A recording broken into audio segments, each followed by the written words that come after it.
بسم اللہ الرحمن الرحیم۔ شب قدر کی رات انتہائی راحت بخش، صاف، پرسکون اور خاموش ہوتی ہے۔ نہ زیادہ گرم ہوتی ہے نہ زیادہ ٹھنڈی ہوتی ہے۔ اس میں چاند روشن ہوتا ہے۔ اس رات میں صبح تک کسی ستارے کے لیے ٹوٹنے کی اجازت نہیں ہوتی، اور اس کی علامات میں سے یہ بھی ہے کہ اس کی صبح کو سورج طلوع ہوتا ہے تو اس کی شعاعیں نہیں ہوتی۔ قرآن مجید فرقان حمید میں ارشاد باری تعالی ہے، بے شک ہم نے قرآن کو لیلۃ القدر یعنی باعزت خیر و برکت والی رات میں اتارا، اور آپ کو کیا معلوم کہ لیلۃ القدر کیا ہے؟ لیلۃ القدر اجر و ثواب میں 1000 مہینوں سے بہتر ہے۔ اس رات میں فرشتے اور جبریل روح الامین اپنے رب کے حکم سے خیر و برکت کے ہر امر کے ساتھ اترتے ہیں۔ یہ رات طلوع فجر تک سراسر سلامتی ہے۔ شب قدر وہ رات ہے کہ جو ایمان والوں کے لیے مغفرت اور رحمت کا پیغام لے کر آتی ہے۔ اس رات میں اللہ کی رحمت کے دروازے کھلے ہوتے ہیں۔ اس رات کو شب قدر اسی لیے کہتے ہیں کہ اللہ تعالیٰ نے اس میں ایک بڑی قدر و منزلت والی کتاب، ایک بڑی قدر و منزلت والے رسول صلی اللہ علیہ وآلہ وسلم پر ایک بڑی قدر و منزلت والی امت کی رہنمائی و اصلاح کے لیے نازل فرمائی، چونکہ اس شب میں اعمال صالحہ قبول ہوتے ہیں اور بارگاہ رب العزت میں ان کی بہت قدر کی جاتی ہے، اس لیے اس کو شب قدر کہتے ہیں۔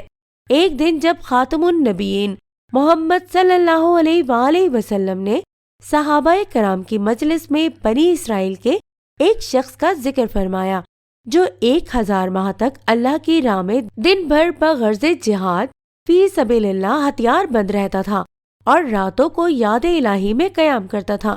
یہ سن کر اصحاب رسول صلی اللہ علیہ وآلہ وسلم میں سے کچھ کو فکر ہوئی کہ ہماری عمر ہی اتنی طویل نہیں ہے تو ہم اس شخص کی عبادت کے برابر کیسے پہنچ سکتے ہیں؟ اس پر اللہ تعالیٰ نے سورہ قدر حضور پاک صلی اللہ علیہ وآلہ وسلم پر نازل فرمائی، جس میں اللہ تعالیٰ نے واضح فرمایا ہے کہ اس رات کی عبادت 1000 مہینے کی راتوں کی عبادت سے بھی افضل ہے۔ بخاری و مسلم نے حضرت عائشہ رضی اللہ تعالیٰ عنہا سے روایت کیا ہے کہ رسول اکرم صلی اللہ علیہ وآلہ وسلم نے فرمایا، لیلۃ القدر کو رمضان کی آخری 10 راتوں میں سے تاک راتوں میں تلاش کرو۔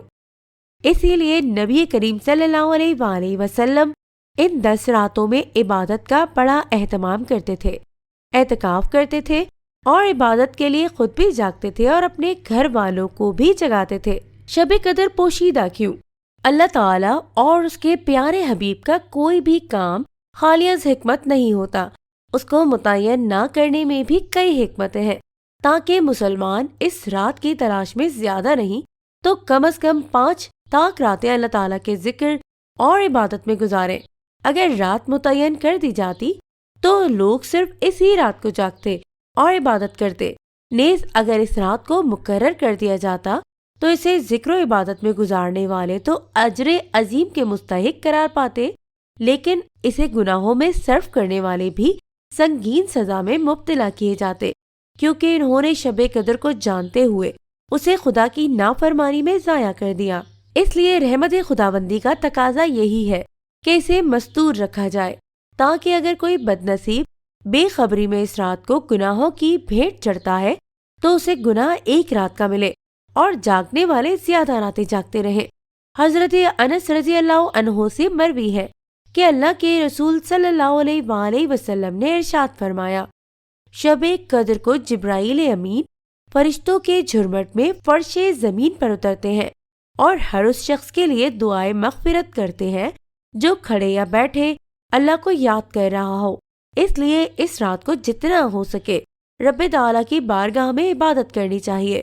نماز اور نوافل کی ادائیگی، تلاوت قرآن کریم، درود پاک کی کثرت کے علاوہ خوب توبہ و استغفار کرنا چاہیے اور اپنے تمام صغیرہ و کبیرہ گناہوں پر اللہ تعالیٰ کی بارگاہ میں صدقے دل سے معافی مانگنی چاہیے اور رب کریم کو راضی کرنا چاہیے۔ بے شک وہ انسان بد نصیب ہوگا جسے یہ مبارک مہینہ اور شب قدر جیسی عظیم المرتبت رات نصیب ہوئی لیکن وہ اپنی بخشش نہ کروا سکے، اور کتنا خوش نصیب اور بلند اقبال ہے وہ بندہ جو اس رات کو اپنے پروردگار کی یاد میں بسر کرتا ہے۔ اللہ تعالی ہمیں اس مبارک رات کی عبادت نصیب فرمائے، آمین۔